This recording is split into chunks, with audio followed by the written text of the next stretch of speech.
मेरे बॉस का नाम राम है, वह एक बड़े उद्योगपति है। उनके पास कई कंपनियां और गोदाम हैं। अपनी जरूरतों के अलावा उन्होंने कुछ गोदाम अन्य कंपनियों को किराए पर दे रखा है।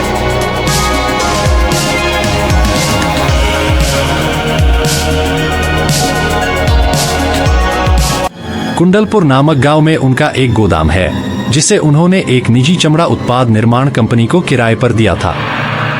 उस कंपनी ने इस गोदाम को अपने तैयार किए गए उत्पादों को सुरक्षित रखने के लिए वेयरहाउस के रूप में इस्तेमाल किया था। इस गोदाम में काम करने वाले कर्मचारी शाम 6:30 बजे तक अपना काम खत्म करके घर चले जाते हैं, जिससे शाम के बाद वहां केवल सन्नाटा छा जाता था। उस गोदाम के शुरू होने के 1 महीने तक कोई परेशानी नहीं आई। फिर एक दिन जो हुआ, रात में केवल 2 सुरक्षा गार्ड ही वहां तैनात रहते थे, जेम्स और शर्मा। उस दिन चमकदार पूर्णिमा की रात थी। जेम्स जैसे ही शाम 7 बजे ड्यूटी पर आए, उन्हें अजीब सी शांति और सूनापन महसूस हुआ। शर्मा ने किसी दोस्त के कार्यक्रम में जाने के कारण जेम्स को बताया था कि वह 10 बजे तक आ पाएंगे। यह सुनकर जेम्स थोड़ा असहज हो गए।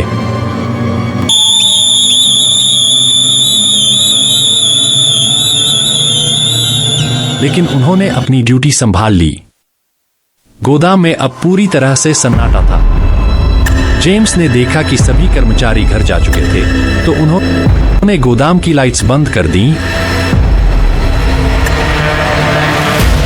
एक कुर्सी पर आकर बैठ गए। वह अकेलेपन की ठंडक महसूस कर रहे थे, लेकिन अपने मोबाइल में ध्यान लगाकर इस एहसास को दूर करने की कोशिश कर रहे थे। जब वह अपने फोन में खोए हुए थे, तभी अचानक अंदर से एक जोरदार आवाज सुनाई दी।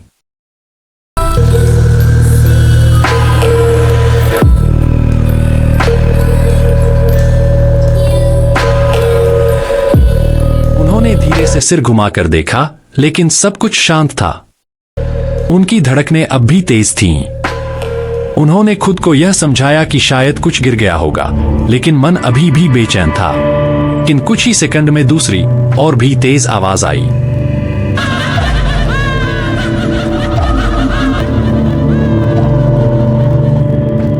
इस बार वह घबराकर तुरंत, उनका दिल जोर जोर से धड़क रहा था, पैर कांप रहे थे और हर कदम के साथ डर बढ़ता जा रहा था।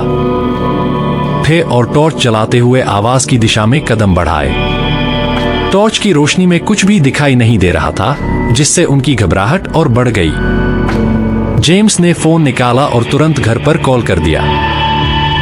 वह बात करते करते गोदाम के बाहर आ गए। ठंडी हवा उनके चेहरे से टकराई और उन्हें थोड़ी राहत मिली।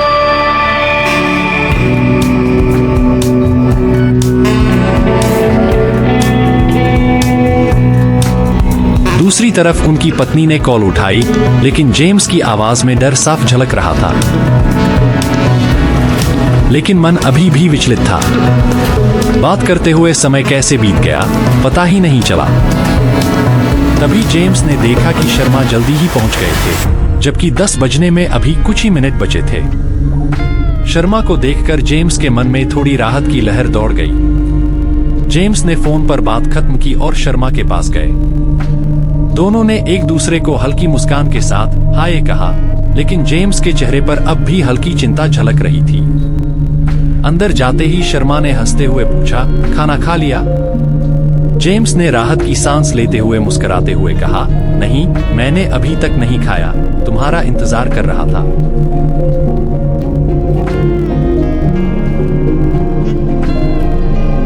दोनों ने खाना शुरू किया।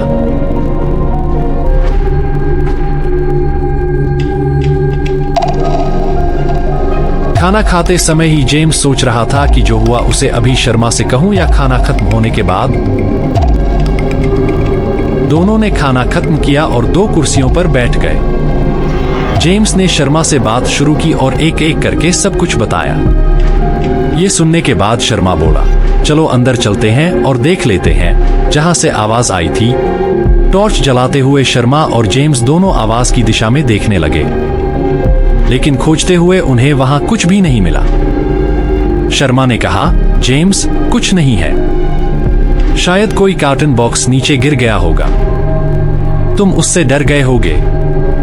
चलो बैठकर आराम करते हैं। दोनों वापस जाकर अपनी कुर्सियों पर बैठ गए। शर्मा ने जेम्स से बात करना शुरू किया। ऐसे ही एक बार इस जगह पर आने से पहले मैं एक बीच के किनारे वाले रिसोर्ट में काम करता था।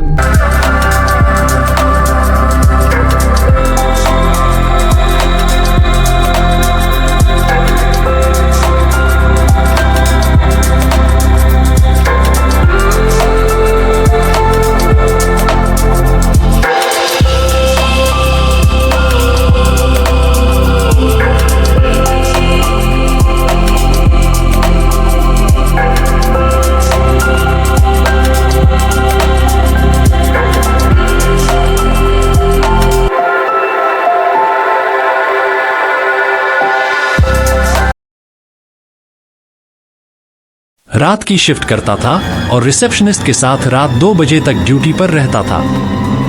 रात 12 बजने को थे। सभी कमरे में ठहरे लोग गहरी नींद में थे और समुद्र की लहरों की हल्की आवाज दूर से सुनाई दे रही थी। रिसोर्ट के सभी कमरे ग्राउंड फ्लोर पर ही थे, इसलिए थोड़ा सा शोर भी हमें रिसेप्शन पर सुनाई दे जाता था। एक रात मैं और रिसेप्शनिस्ट बात कर रहे थे। तभी रात करीब 12:45 बजे अचानक एक जोरदार चीख की आवाज आई।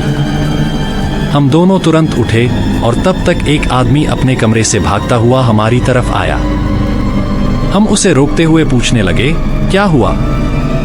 तुम क्यों भाग रहे हो? वह घबराया हुआ बोला, साहब मैं सो रहा था, तभी एक आकृति मेरे बगल में खड़ी होकर मुझे घूरने लगी। आधी नींद में जब मैंने देखा तो डर गया। वो आकृति जैसे मुझे मारने के लिए आ रही थी। मेरी चीख सुनते ही वह गायब हो गई। मैं डर के मारे बाहर भाग आया।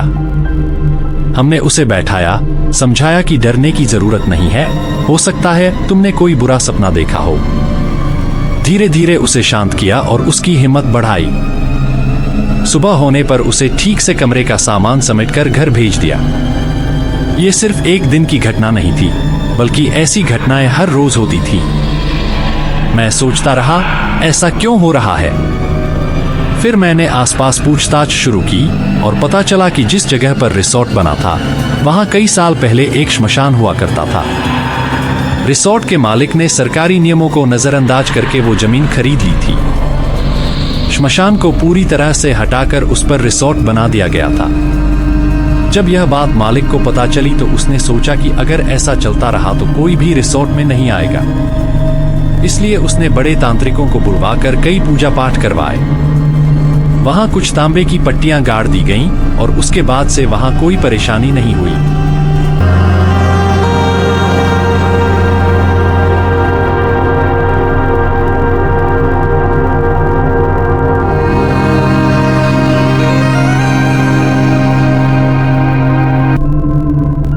फिर भी मैं अपनी सैलरी के हिसाब से संतुष्ट नहीं था, इसलिए वह जगह छोड़ दी।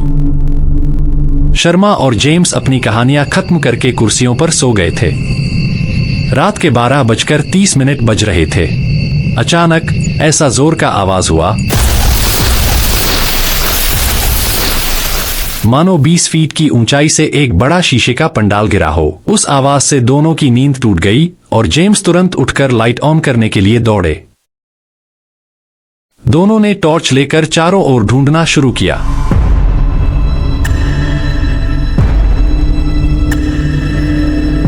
जब वे वहां पहुंचे तो देखा कि एक काला साया लड़खड़ाता हुआ चल रहा था। वे उस जगह के पास पहुंचे जहां से आवाज आई थी।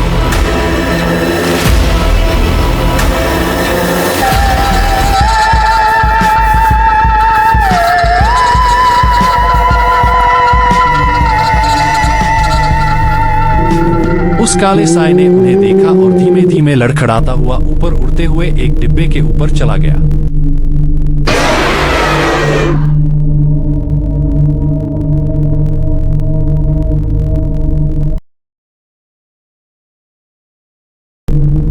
दोनों ने उस गोदाम में डिब्बों की कतारों में उसे ढूंढने की कोशिश की। वो काला साया उनकी नजरों से ओझल होकर ऊपर उड़ गया और दूसरी कतार में जाकर आक्रामक तरीके से घूमने लगा। दोनों ने डरते हुए टॉर्च की रोशनी में उस जगह को फिर से देखा जहां से शीशा टूटने की आवाज आई थी। लेकिन वहां कुछ भी टूटा हुआ नहीं था और कोई भी साया नजर नहीं आया।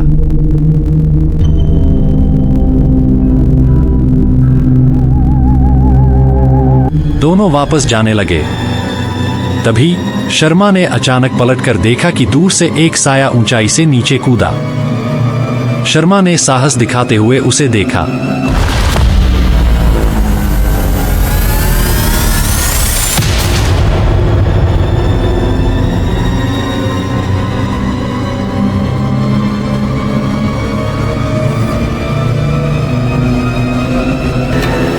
दूर एक बड़ा साया खड़ा हुआ था, जिसे देखकर शर्मा डर से जड़ हो गए। पल भर में वह साया शर्मा को धक्का देते हुए जेम्स की ओर बढ़ गया।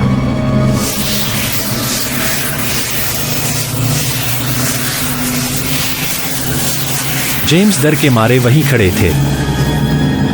वह साया उड़ता हुआ आया और जेम्स को जोर से धक्का दिया, जिससे जेम्स नीचे गिर गए।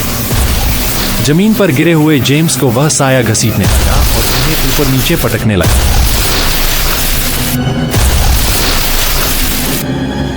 डर के मारे जेम्स वहीं मर गए, क्योंकि वह काला साया उन्हें मारता रहा। उस काले साए ने जैसे अपनी कोई पुरानी दुश्मनी खत्म कर दी हो, वह धीमे धीमे वहां से चला गया। शर्मा जो नीचे गिरे हुए थे, धीरे धीरे उठकर बैठ गए। उनके सिर में चोट लगी थी और उन्होंने अपना सिर सहलाते हुए जेम्स को ढूंढा।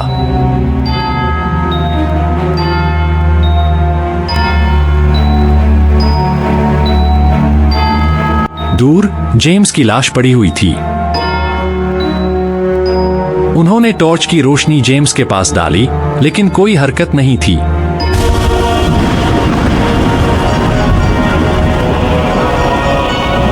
शर्मा ने तुरंत अपने सिक्योरिटी प्रबंधक को फोन करके पूरी घटना की जानकारी दी।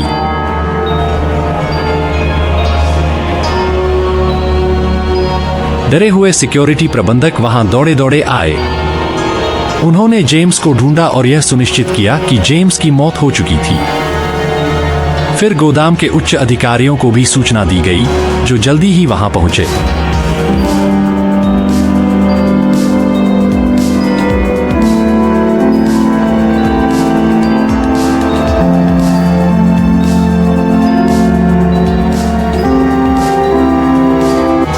आधे घंटे के भीतर जेम्स की पत्नी को भी खबर दी गई। फिर पुलिस को सूचित किया गया।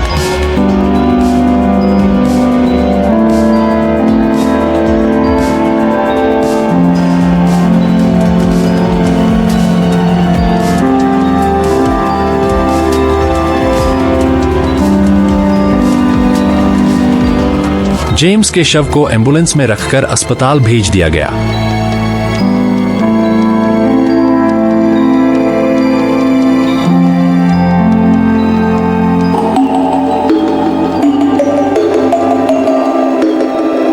एक सप्ताह तक गोदाम बंद रहा। फिर पूजा और यज्ञ करने के बाद उसे खोला गया और आज तक वहां कोई समस्या नहीं हुई है। सिक्योरिटी गार्ड अब वहां बिना किसी परेशानी के काम कर रहे हैं।